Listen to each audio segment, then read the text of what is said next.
पश्तो भी बोल लेते हो। सारा की आंखों में इस्तेजाब की लहरें हलकोरे ले रही थी।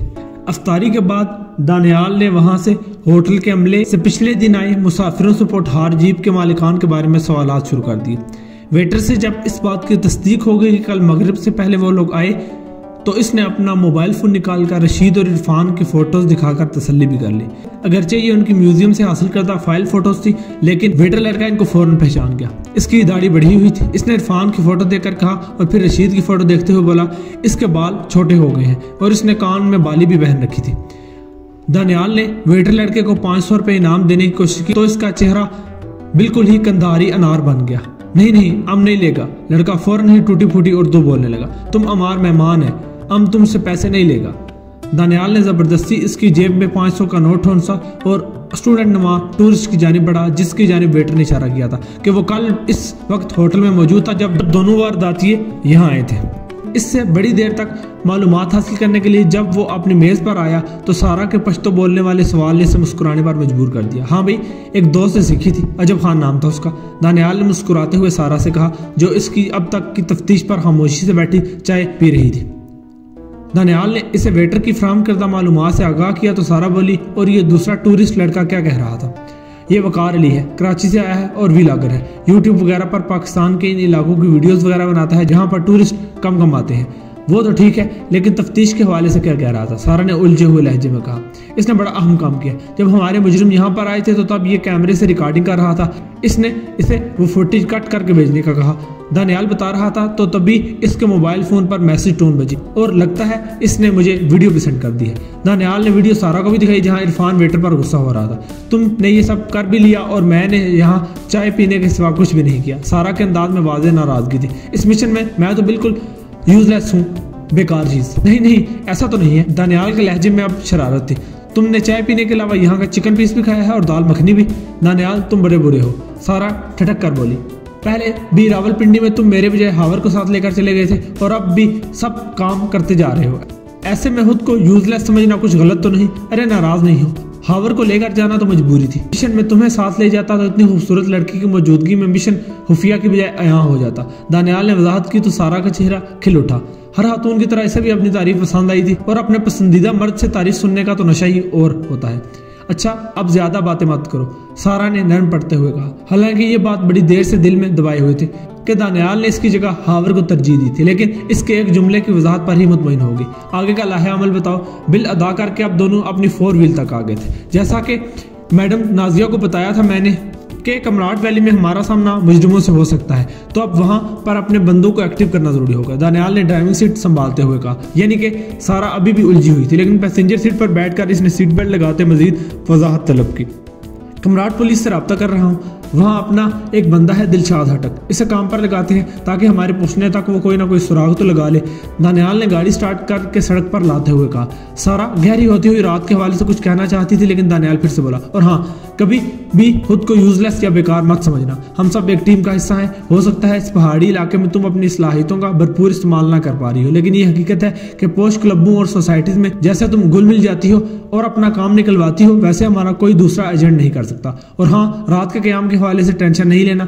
यहाँ पास में मैंने होटल में 2 कमरे रिजर्व करवा लिए हैं। थैंक्स।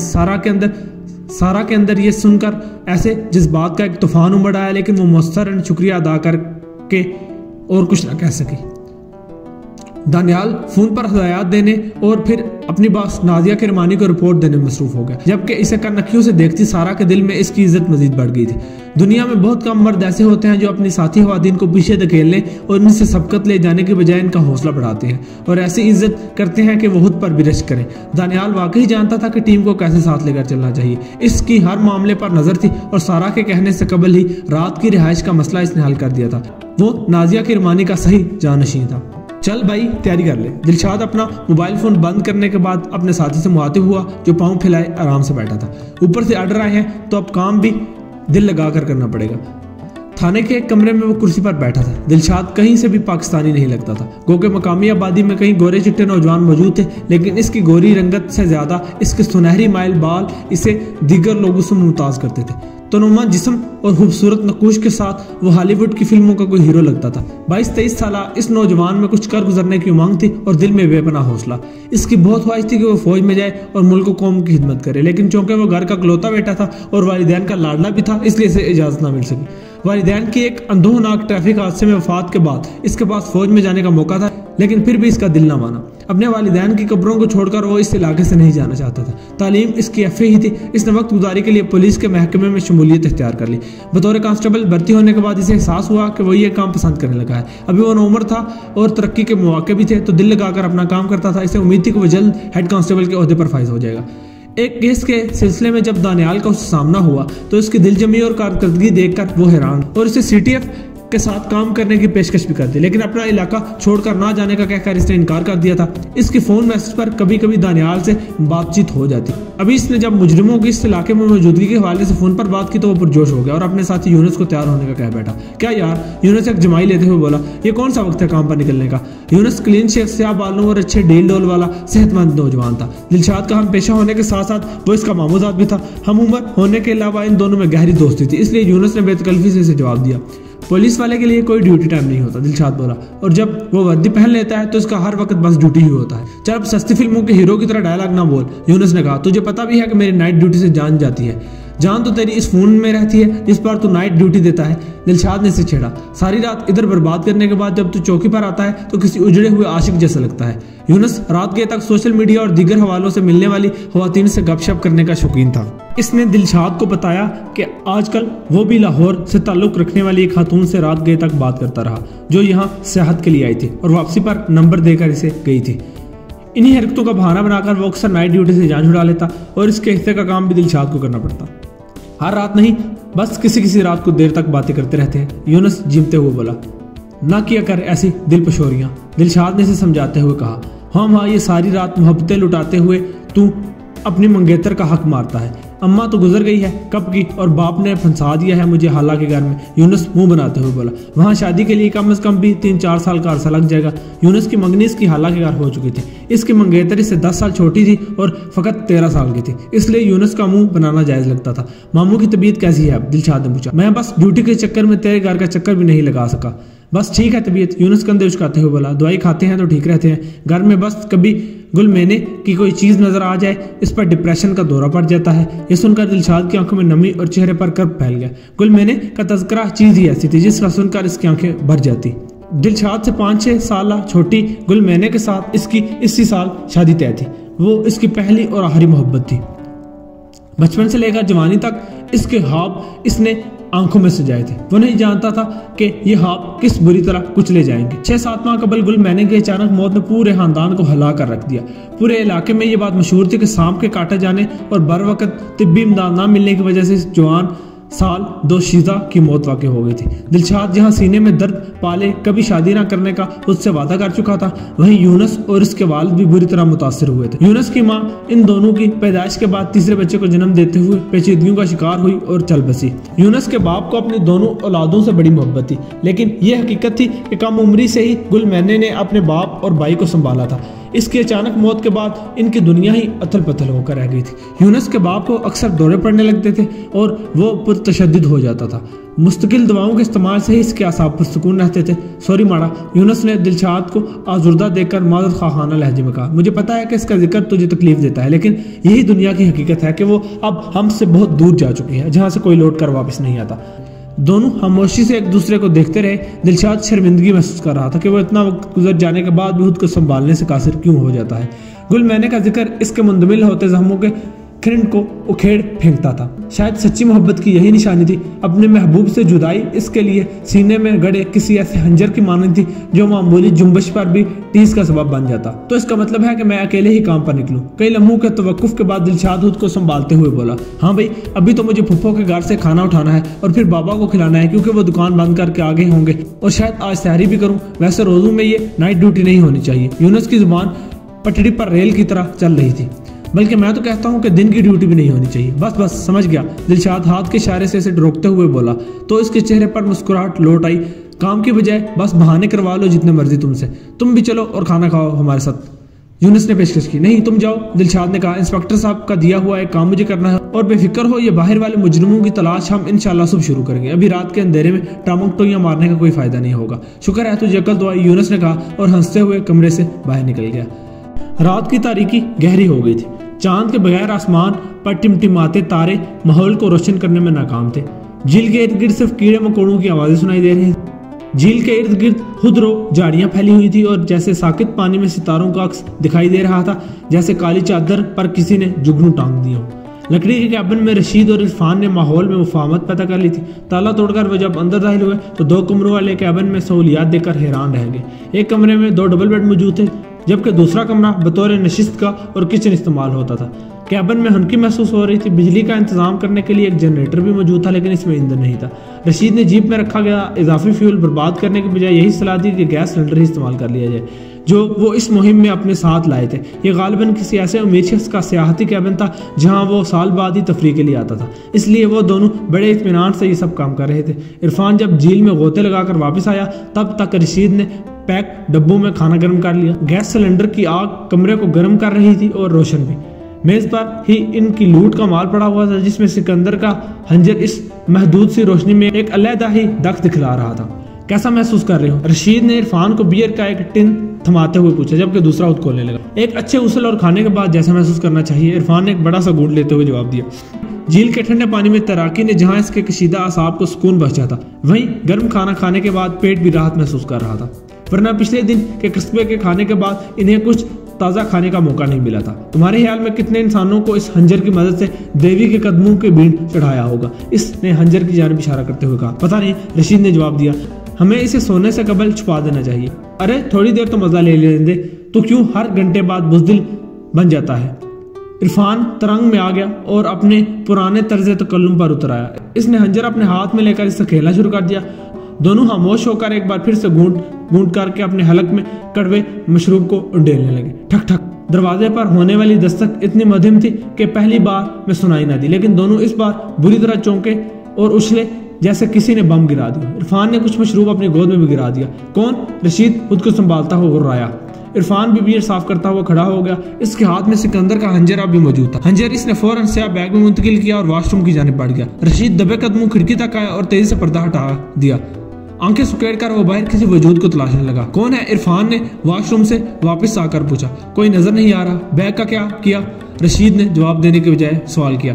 टॉयलेट की टैंकी में फिट कर दिया है, इरफान बोला। वो जवाब देकर रुका नहीं, बल्कि चौबी दरवाजे तक पहुंचकर पहले चटखनी गिराई और फिर नाप घुमाकर दरवाजा खोल दिया। एक लम्हे के लिए वो हिचकिचाया था, लेकिन अब खतरे का सामना करने के लिए पूरी तरह तैयार था, इसलिए बाहर निकला। कैबिन की सैलन ज़दा भूख के मुकाबले में बाहर खुशगवार माहौल था। हल्की हवा के झोंकों पर झाड़ियां लहरा रही थी और झील के पानी पर भी हल्कोरे पड़ रहे थे। टिमटिमाते तारे अपनी महदूद रोशनी से तारीकी का मुकाबला कर रहे थे। क्या वाकई दस्तक हुई थी? इसने अंदर आकर सवाल दाग दिया। मुझे तो यही लगता है, रशीद ने जवाब दिया। इरफान ने किचन में जाकर एक कपड़ा उठाया और अपनी गीली पतलून को साफ करते हुए बोला, शायद कोई दरख्त की शाह हवा के जोर से टकराई हो। वो दोनों एक बार फिर सिलेंडर की जलती आग के सामने बैठ के रशीद ने एक बड़ा सा घूंट लिया, लेकिन माहौल का तिलिस्म टूट चुका था और इत्मीनान की फिजा जो तारी थी अब वो खत्म हो चुकी थी। यहाँ से किस वक्त निकलना मुनासिब रहेगा? इरफान ने कुछ वक्फे के बाद पूछा। सुबह तड़के ही, रशीद ने फौरन जवाब दिया। इतनी रोशनी हो जाए कि ड्राइविंग में कोई मसला ना हो तो हम निकल पड़ेंगे। कितना अरसा ऐसे रूपोशी में गुजारेंगे? अगला सवाल आया। 3-4 हफ्ते तो लग ही जाएंगे मामला ठंडा पड़ने में, रशीद हिसाब लगाते हुए बोला। लेकिन हम कोई 2-3 माह गायब भी रहेंगे ताकि माल को मुनासिब कीमत पर ठिकाने लगा सके। तुम्हें यकीन है कि मामला तब तक ठंडा पड़ जाएगा? हाँ, उम्मीद है। तब तक सिपाही वाला इसकी बात अधूरी रह गई। दरवाजे पर एकदम फिर वही मध्यम सी दस्तक हुई। इरफान किसी चीते की तरह उछला और जाकर दरवाजा खोल दिया। सामने मायूसी इसकी मुंतजिर थी, वहां कोई भी नहीं था। कैबिन की पिछली तरफ जाकर देखो, शायद वहां कोई छुपा हुआ बैठा हो। इरफान दरवाजा बंद करके पलटा तो रशीद ने तेजी से कहा, मुझे टॉर्च चाहिए होगी। इरफान ने कहा और फिर सर पर हाथ मारते हुए अपनी पतलून की जेब में फोन निकालकर टॉर्च ऑन कर ली। तुम्हारे ख्याल में यहाँ के कोई शरारती बच्चे ये हरकत कर रहे होंगे? नजदीकी कस्बे से भी हम कोई 15 किलोमीटर दूर है। रशीद ने अपनी सोच को अल्फाज की शक्ल दी। किसी को इतनी दूर आकर शरारत करने के लिए रात का यही पैर मिला था क्या? कहीं इस कैबिन का मालिक ना हो? इरफान बोला। कैबिन का मालिक इस तरह हरकतें करने के बजाय पुलिस को ले आता, रशीद ने जवाब दिया। दोनों हवनकों की तरह एक दूसरे को देखने लगे। आखिर इरफान ने हरकत की और दरवाजा खोलकर टॉर्च की रोशनी बाहर की तरफ की। हवा की झोंकों से लहराती हुई झाड़ियों के सिवा वहां कोई न था। वो देख, रशीद ने पीछे हटकर एक जानिब इशारा किया। मुझे कुछ नजर नहीं आया। वो वहां कुछ था, सफेद सा। रशीद ये कहता हुआ आगे बढ़ गया। इसने अब अपने मोबाइल फोन की टॉर्च रोशन कर ली। ओए इरफान चिल्लाया, कौन है यहाँ? इस बार सदा बाज़गश्त बनकर लौट आई, लेकिन कोई जवाब ना आया। रशीद आहिस्ता आहिस्ता कदम उठाते अब देवड़ी में आ गया और सामने के बजाय अपने दाएं तरफ मौजूद जंगल की जानिब टॉर्च की रोशनी घुमाकर फेंक रहा था, जहाँ घने दरख्तों ने मिलकर एक दीवार सी बना दी थी। वो एकदम चिल्लाया, वो रहा।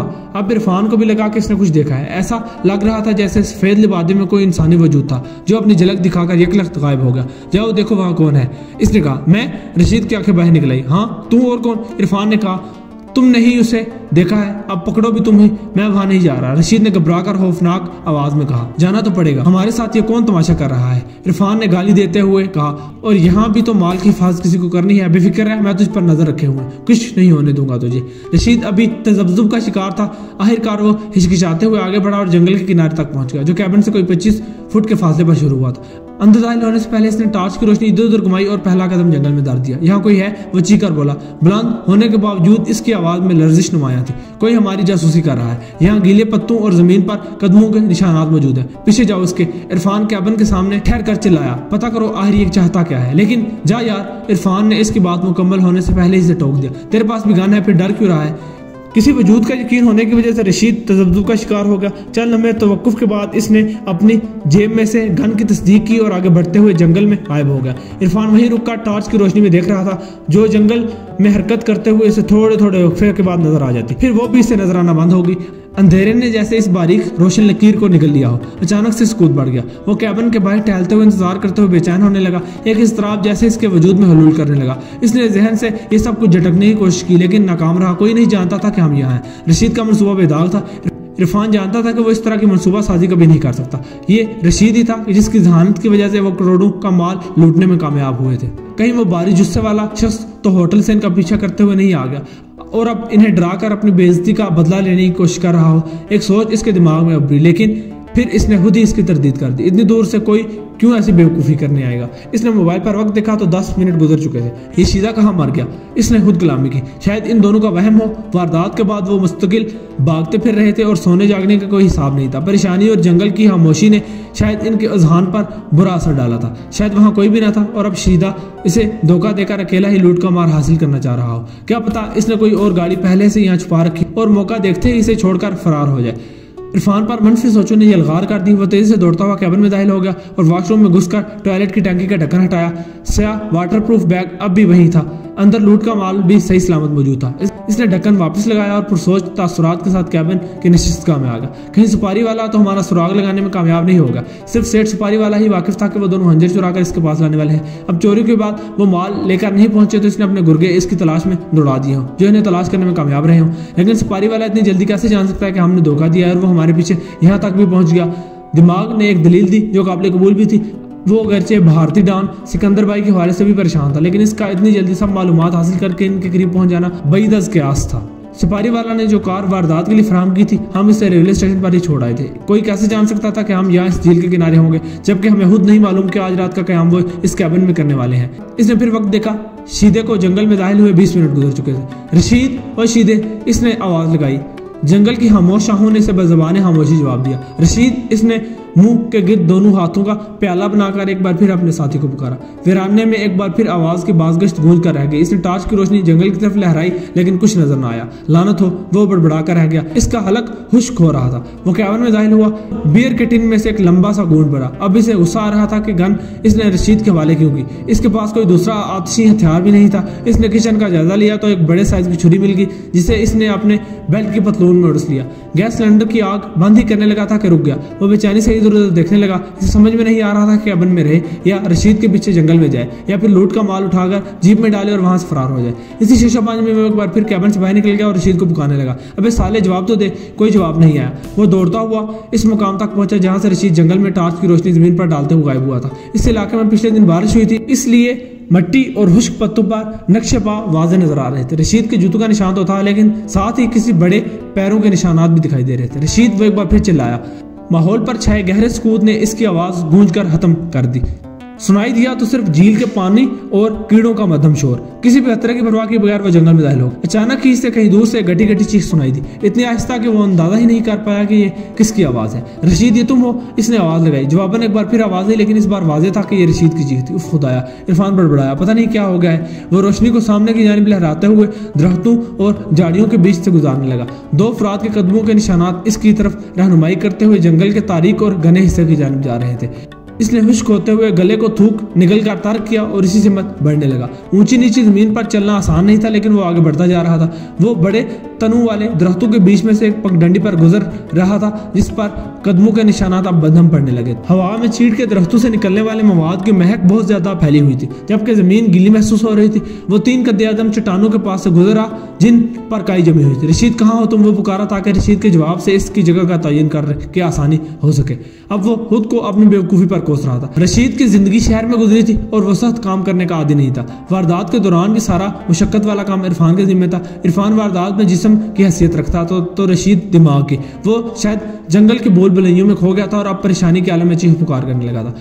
वो कदमों के निशानात देखते हुए आगे बढ़ रहा था, लेकिन इसे अभी तक रशीद की टार्च की रोशनी दिखाई नहीं दी थी। कदमों के निशानात झील की सिमत जा रहे थे, जहां जमीन दलदली सी हो रही थी। अब इसने तकरीबन दौड़ना शुरू कर दिया ताकि वह जल्द से जल्द अपनी साथी के पास पहुंच सके। रशीद, मेरी आवाज सुन रहे हो? इसने आवाज दी, लेकिन जवाब न था। दरख्त इसके इर्द गिर्द ऐसे इस्तादा थे जैसे वो बड़े सुतून हो। जमीन दलदली होने की वजह से वहां बू फैली हुई थी, यहाँ कदमों के निशानात गहरे थे और एक जगह तो ऐसे लग रहा था जैसे किसी का पाँव कीचड़ में बुरी तरह धंस गया हो। उल्लू का पट्टा, वो बोला। इस तरह रशीद को कीचड़ में घुसने की क्या जरूरत थी?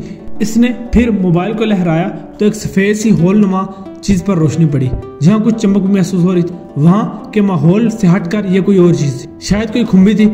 वो झुक कर इसे देखने लगा, लेकिन वो जमीन से उगने की बजाय वहां पड़ी हुई कोई चीज थी। इसने सीप नमा होल को उठाया तो चिपचिपाहट महसूस हुई और फौरन ही गिरा दिया। एक खौफ की लहर इसके बदन में दौड़ गई। वो सीप जमीन पर उल्टी हुई गिरी पड़ी थी और टॉर्च की रोशनी में वो वाज़ेह तौर पर देख सकता था। इसकी चिपचिपाहट कीचड़ की बजाय खून की थी, ताज़ा खून, और चमक का माखज़ भी वो जान चुका था, जो खून में तर होने की वजह से मान पड़ रही थी। धड़कते दिल और खुदा से दुआएं मांगते हुए वो जो सोच रहा है ऐसा ना हो, इसने एक लकड़ी उठाकर इसकी मदद से जमीन पर पड़ी सफेद चीज को टटोला। इसके सारे अंदेशे सच साबित होने लगे। ये एक कान था, इंसानी कान जो जड़ से अलहदा कर दिया गया था। चमकने वाली चीज एक बाली थी। बेख्तियारी में एक राह इरफान के हलक से निकल गई। वो साकित होकर रह गया। ये कोई डरावना ख्वाब लग रहा था, ऐसा भयानक सपना जहां आपके साथ सब कुछ बुरा हो रहा हो, लेकिन आप हिलने के काबिल भी नहीं रहते। जितनी मर्जी कोशिश कर ले, लेकिन आपका वजूद दिमाग के ताबे नहीं रहता और आप बिल्कुल मुंजमद हो जाते हैं। भागने की ख्वाहिश के बावजूद आप भाग नहीं पाते। एक करीह चीख इसके हलक से खारिज हुई और फिर जैसे जैसे होश आ गया, इसने अंधाधुंध भागना शुरू कर दिया। झाड़ियों से टकराते, कई ज्यादा चट्टानों से कपड़ों को लुथेड़ते और पौधों को रोनते हुए वो बस दौड़ रहा था। बेसिमत दौड़ते दौड़ते वो तब तक भागता रहा जब तक इसकी सांसों ने इसका साथ दिया, और वो फूली सांसों के साथ आखिरकार ठोकर खाकर गिर गया। जमीन अभी गीली महसूस हो रही थी और इसका सांस इस बुरी तरह फूला हुआ था कि इसे पूरा जोर लगाकर ऑक्सीजन अपने फेफड़ों में मुंतकिल करना पड़ रही थी। इसके पहलू में इस कोशिश से टीसें उठने लगी थी। सांस कदरे बहाल हुई तो इसने बेल्ट में उड़सी हुई वो छुरी निकालकर हाथ में पकड़ ली, जो कैबिन से आते ही वो उठा लाया था, और अब वो मोबाइल टॉर्च की रोशनी से कुछ ढूंढने की कोशिश कर रहा था, लेकिन दरख्तों के तनों के सिवा कुछ दिखाई नहीं दे रहा था। रशीद, इसने फूली हुई सांसों के बीच बीच कहा, कहाँ मर गया है, जवाब दे। अब भी जवाब ना आया। वो उठ बैठा, इधर उधर नजर दौड़ाई तो अपनी बेवकूफी पर सर पीट कर रह गया। कदमों के निशानात गायब थे और अंधाधुंध दौड़ने की वजह से जंगल में वो भटक चुका था। वो चाहता तो भी वापसी का रास्ता तलाश नहीं कर सकता था। इसने खुद को संभाल कर पहले सांस संभाल की, दिल की धड़कन काबू में आई तो दिमाग ने भी काम करना शुरू किया। इस सब के पीछे सिपाही वाला का हाथ। इसके अलावा इसके दिमाग में कोई मंतकी जवाब ना आया। शायद वो पहले ही से इसके बारे में मशकूक था और इनके पीछे अपने बंदे लगाए हुए थे। बड़े पैरों वाले निशानात और बला किसके हो सकते हैं, जो इस कैबिन पर दस्तक देकर रोपोश हो जाता था। इसने अंदाजे से ना हमवार जमीन पर चलना शुरू कर दिया। इसे तवक्को थी कि इस जानिब झील थी, वो किसी न किसी तरह घूमकर कैबिन तक पहुंच ही जाएगा। वहां से फिर जीप पकड़कर फरार होना आसान होता। यकला थी वो चौंक गया। सफेद लिबादे में इसने किसी को हरकत करते हुए देखा। ये एक साया सा उभरा और दरख्तों के बीच गायब हो गया। शीदे, ये तू है? सवाल तो उसने कर दिया, लेकिन दिल में ही वो वाकिफ था कि इसका जवाब नफी था। मेरे पास आने की जरूरत भी ना करना। वो हाथ में पकड़ी छुरी लहराते हुए बोला, काट के रख दूंगा। इसके बाद वो रुका नहीं और तेजी से वहां से दूर भागा। इसे शिद्दत से अफसोस हो रहा था कि इसने गन रशीद को क्यों दे दी। अगर इसके हाथ में होती तो अब तक इस ह्योले का काम दूर से निपटा चुका होता। दौड़ते हुए वो एक जगह रुककर सांस बहाल करने लगा। मोबाइल की टार्च से वो रोशनी इर्द गिर्द फेंक कर तसल्ली कर लिया करता कि अगर कोई है तो वो उस पर वाज़ेह हो जाए। फिर से सफेद लिबादे की फड़फड़ाहट महसूस हुई। मेरा पीछे छोड़ दो, वो इतनी शिद्दत से चिल्लाया, इसकी आवाज फटने लगी। टॉर्च की रोशनी में कोई वजूद नजर नहीं आ रहा था। मौत का खौफ जैसे ही इसके रगोपे में उतरने लगा। इसने एक दरख्त से टेक लगा दी। सिपाही वाला, मुझे माफ कर दो। वो अचानक की डर के मारे चिल्लाने लगा, लूट का माल मेरे कैबिन में रखा है, जाओ वहां जाकर ले लो, लेकिन मुझे मेरे हाल पर छोड़ दो। जवाब में से खामोशी का सामना करना पड़ा। सिपाही वाला, सेठ सिपाही वाला, तुम सुन रहे हो ना? इरफान की आवाज रुंध गई। जंगल में एक ऐसा सुकून छाया हुआ था कि कोई आवाज ना सुनाई दे रही थी। ऐसा लगता था कि जैसे जंगल के कीड़े मकोड़े हवा भी साकित हो गए हों। चीड़ के तनों से निकलने वाले मवाद की बू इसके दिमाग पर चढ़ने लगी। मैं पागल था, मैं बेवकूफ था, कशीदे की बातों में आ गया। वो अब बाकायदा गिड़गिड़ा रहा था, खुदा के लिए मुझे माफ कर दो। अपने दाएं पहलू से हफीफ सी आवाज सुनाई दी। टॉर्च की महदूद रोशनी में इसकी निगाहों ने एक दिल हराश मंजर देखा। एक खून आलूदा हाथ हवा में इसे नजर आया, जिसने इसकी शर्ट पकड़कर इसे अपनी जानिब खींचना शुरू कर दिया। मुझसे दूर हो, वो चीखते हुए पीछे हटा। इसने तेजी से अपना छुरी वाला हाथ भी घुमाया, लेकिन कोई इसके साथ में ना आया। इस धींगा मुश्ती में इसकी शर्ट के बटन टूटकर बिखर गए। अब वो खुले बटनों वाली शर्ट के साथ अपने हाथ में एक छुरी पकड़े खड़ा था, जबकि दूसरे हाथ में मोबाइल टॉर्च की रोशनी में अपने हमलावर को देखने की कोशिश कर रहा था। वहां जो भी था एक बार फिर से इसकी नजरों से ओझल हो चुका था। कैबिन से फौरी तौर पर निकलते हुए इसने जैकेट पहनने का सोचा भी ना था, और अब अचानक ही खौफ के साथ ठंड की लहरें भी इसके बदन में दौड़ने लगी। सेठ सिपाही वाला, मुझे माफ कर दो, वो गिड़गिड़ाते हुए बोला। मेरे साथ ये सलूक मत करो। कोई जवाब ना मिला। अब तो इसे शक होने लगा था कि इसके साथ ये सलूक करने वाला शायद सिपाही वाला है ही नहीं, वरना इसके इतने मिन्नत तरलों का कोई ना कोई जवाब तो देता। वो अच्छे डील डोल का मालिक नौजवान था, लेकिन जंगल के पुरस्कार माहौल ने इसके हवास तितर बितर कर दिए थे। पहले तो इसने छुरी चलाकर नादीदा दुश्मन से मुकाबला करने की कोशिश की, लेकिन अब खौफ ने इसे भागने पर मजबूर कर दिया। मुझे टॉर्च ऑफ कर देनी चाहिए। इसकी रोशनी की मदद से ही वह सफेद हियोला इसका पीछा करने में कामयाब हो रहा है। एक ख्याल जहन में आया तो इसने फौरन ही टॉर्च बटन दबाकर बुझा दी।